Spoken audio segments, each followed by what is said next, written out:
اور وہ کہتے ہیں نا ذریعہ معاش اور ڈیلی کی ایکٹیویٹیز ان چیزوں کے اندر اپنے آپ کو اتنا زیادہ لگا لیں کہ اپنے ایشوز کو ایڈریس نہیں کرتے, ہم ریفلیکٹ نہیں کرتے اپنی پرسنالٹیز کے ساتھ, ہیلدی لائف سٹائلز بھی نہیں ہیں صحیح, اور اوبویسلی کیونکہ اپنے ساتھ بات چیت کا کوئی طریقہ نہیں ہے جس کو ہم کہتے ہیں نا کنیکٹ کرنا. ٹھیک ہے.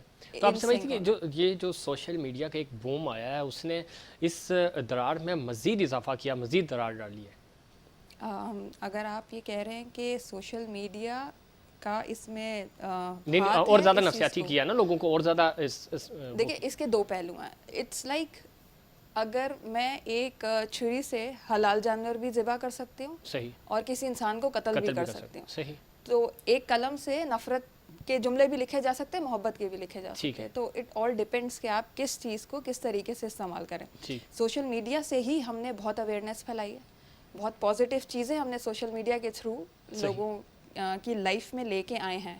انفیکٹ آن لائن جو چیز ہے, جب کرونا اور لاک ڈاؤن ہوا تو آن لائن جس چیز نے جتنا امپیکٹ کریٹ کیا اتنا فزیکل چیز نہیں کر رہی تھی. ٹھیک ہے, بالکل یہ بات ہے کہ آن لائن بڑا بزنس کو بھی فروغ ملا, اور وہ جو اسٹڈیز آن لائن ہو رہی تھی, اویئرنیس ہو رہی تھی, اس میں سوشل میڈیا کا کردار بھی بہت زیادہ ہے.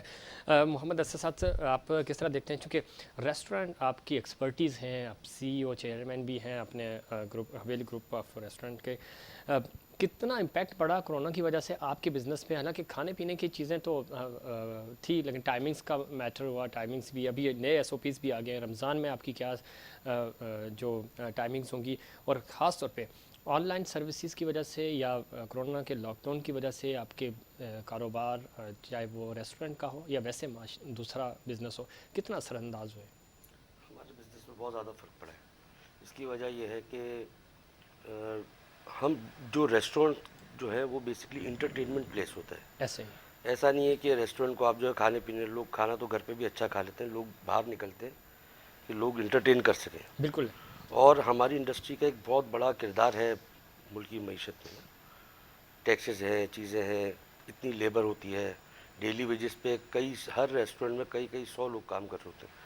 یعنی شاید ہی کوئی ریسٹورینٹ ہو جہاں پہ کوئی 20-30 سے کم افراد کام کرتے ہوں.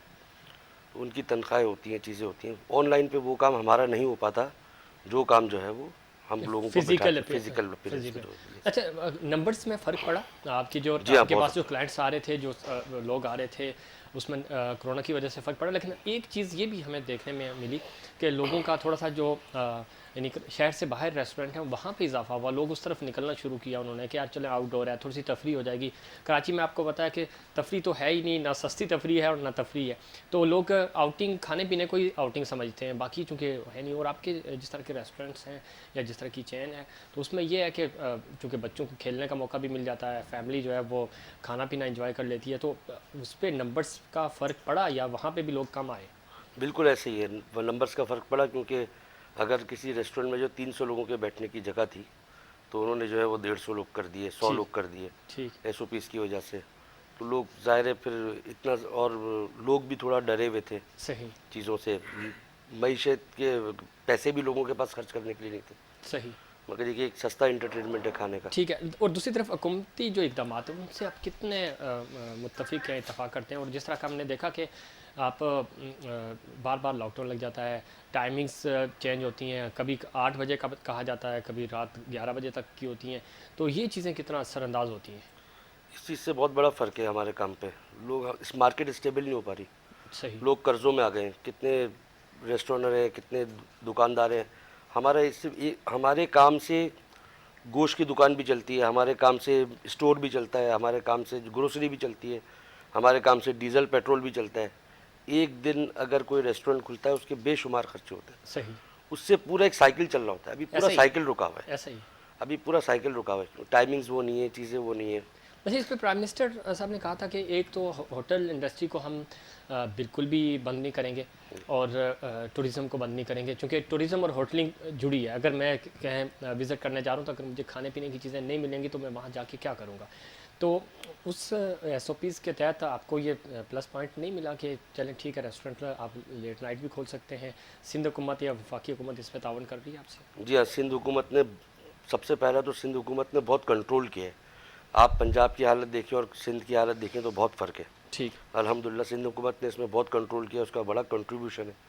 انہوں نے بہت اچھے طریقے سے اپنے صوبے کو سنبھالا ہے، ٹھیک ہے جس کی وجہ سے الحمدللہ ہم اس جگہ پہ نہیں ہیں جس جگہ پہ باقی ہمارے صوبے اور باقی شہر ہمارے ہیں. ٹھیک ہے. اس میں کوئی شک نہیں ہے کہ سندھ میں قدرے بہتر ہے اور پالیسیاں بہت اچھی رہی سندھ حکومت کی. اس میں بھی کوئی شک نہیں کہ وفاق نے بھی اس پہ کوشش کی. پورا ملک بند نہیں ہوا اور یہ اللہ تعالیٰ کی خاص مہربانی تھی ہم پہ کہ کرونا کی پہلی، دوسری اور تیسری لہر، تیسری تھوڑی سی اب ڈینجرس ہوتی جا رہی ہے، لیکن احتیاط ضروری ہے اور احتیاط کے ساتھ ہی ہم نے آگے بڑھنا ہے. وقت ہوا ایک کمرشل بریک کا، اور بریک کے بعد ہم مزید اس موضوع پہ گفتگو کریں گے.